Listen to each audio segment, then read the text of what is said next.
Assalamualaikum warahmatullahi wabarakatuh. Sobahul khair ya ayyuhat talabah. Kaifa halukum? Arju kullukum fi sihah wal afiyah. Amin ya rabbal alamin. Anak-anakku, bagaimana kabar kalian hari ini? Ibu berharap kalian masih dalam kondisi sehat, tetap semangat belajar, dan dalam lindungan Allah Subhanahu wa Ta'ala.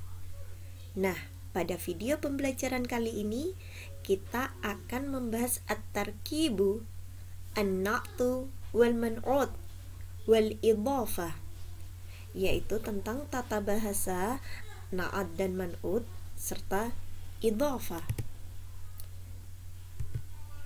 Yang akan kita bahas pertama yaitu an-na'tu wal man'ut. Perhatikan dulu contoh-contoh kalimat di bawah ini. An-namrah ula ma rasat talibul jadidu kuratal qadam. An-namrah ats-tsaniyah ma rasat at-talibatul jadidatur riyadhah. An-namrah ats-tsalitsah ma rasa at-tullabul judud kuratal qadam. Nah, dari kalimat-kalimat ini perhatikan kata yang berwarna merah. Contoh pertama, dua kata ini memiliki persamaan. Dalam hal apa saja? Dalam hal jenis katanya.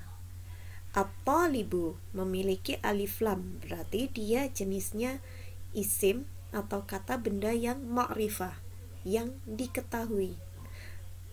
Kata berikutnya juga memiliki alif lam, berarti dia juga ma'rifah. Kemudian selanjutnya kita lihat kata at-talibu. Dia jenisnya mudzakkar atau isim laki-laki. Jumlahnya mufrad, tunggal.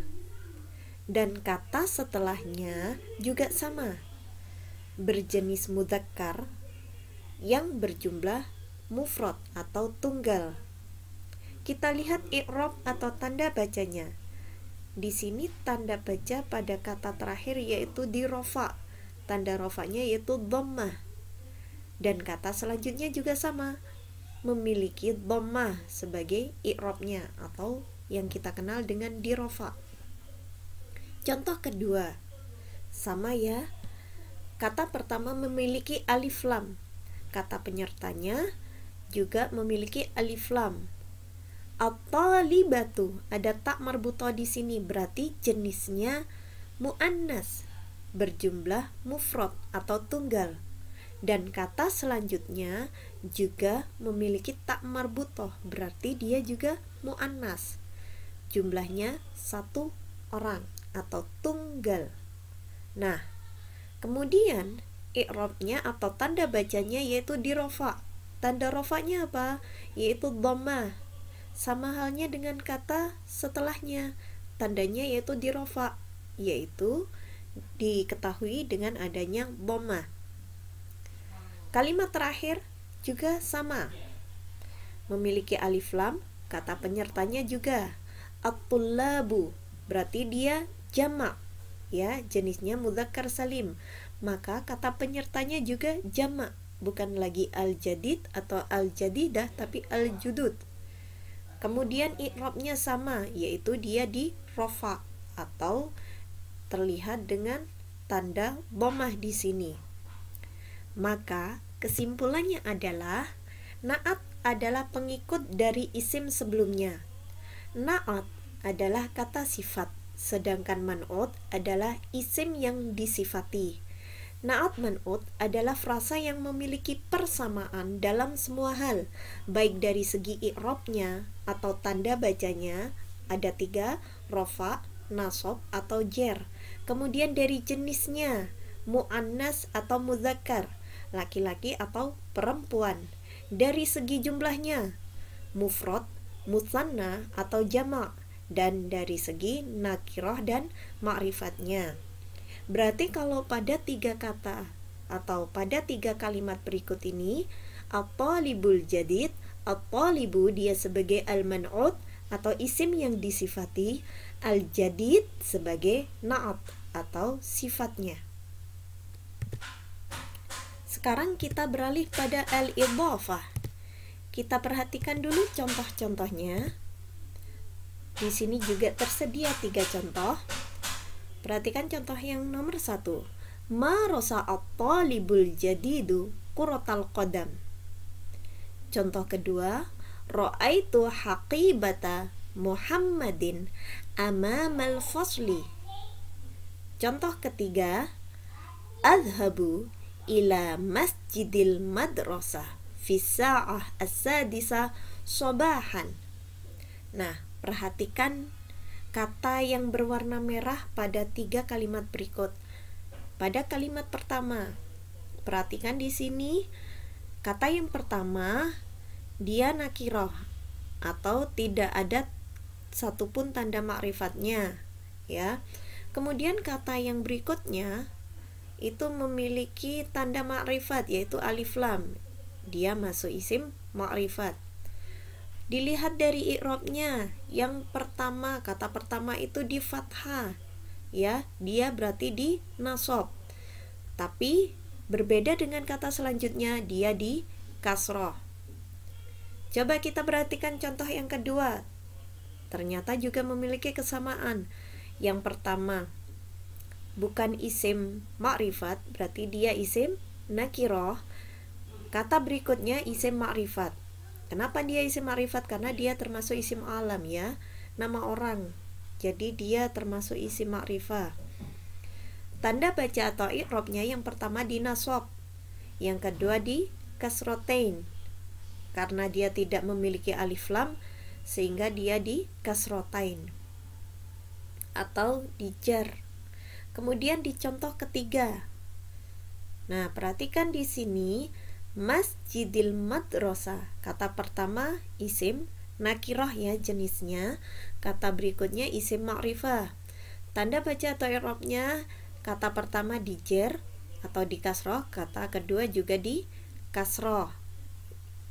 Sekarang kita simpulkan. Idhafah terdiri dari mudhaf dan mudhafun ilaih. Kata pertama disebut mudhaf dan kata kedua disebut mudhaf ilaih. Syarat mudhaf yaitu tidak tanwin, tanpa alif lam, dan jika berbentuk musanna atau jamak, maka nunnya dibuang. I'rab dari mudhaf tergantung dari kedudukannya dalam kalimat. Nah, ini perlu diperhatikan. Jadi kapan mudhaf di rofa, kapan di nasab, kapan di jar, tergantung kedudukannya dalam sebuah kalimat. Sedangkan ciri-ciri mudhafun ilaih, dia adalah ma'rifat. Misalnya, dia memiliki alif lam. Ya, ada banyak contoh isim ma'rifat atau jenis-jenis isim ma'rifat, diantaranya nama orang, kemudian dhamir, itu kan sudah kita pelajari di kelas 11 sebelumnya. Nah, dan i'rabnya selalu berbentuk jar atau di kasroh jika dia punya alif lam. Jika dia tidak punya alif lam, maka dia di kasrotain. Kita lihat lagi ketiga kalimat di atas, ya. Siswa laki-laki baru itu telah berlatih sepak bola. Karena di sini dia sepak bola posisinya sebagai objek, maka untuk mudhaf tanda i'rabnya yaitu dia dinasab atau terlihat dengan adanya fathah. Ingat ya, i'rab dari mudhaf itu berubah-ubah, bisa rafa, bisa nasab, bisa dijar, tergantung kedudukannya dalam kalimat. Sedangkan mudhafun ilaih, ya, atau kata yang setelahnya itu dia posisinya selalu dijar, bisa di kasroh atau kasrotain. Karena di contoh pertama ada alif lam, maka tanda bacanya di kasroh. Contoh kedua sama mudhafnya isim nakirah, ya, karena dia posisinya sebagai objek, maka dia di nasab, tanda nasabnya di sini fathah. Kemudian mudhafun ilaihnya yaitu kata Muhammad, Kenapa di sini di kasrotain? Karena tidak memiliki alif lam. Kemudian di contoh ketiga, masjidi. Kenapa kok mudhofnya di kasroh? Karena sebelumnya dia diawali dengan harful jar, yaitu ila. Ingat ya, kalau ada isim yang didahului dengan harful jar, maka posisinya sebagai isim yang majrur, tanda majrurnya yaitu dia di kasroh. Sedangkan untuk mudhofun ilaihnya dia tetap di kasroh. Kenapa tidak kasrotain? Karena mudhofun ilaihnya memiliki alif lam. Semoga paham ya anak-anakku. Sekarang kita perhatikan contoh dari 5 kalimat di sini. Kata yang pertama, ahmilul haqibatal jadidata ilal madrasah. Ditebak kira-kira dia termasuk na'at man'ut atau idhofah.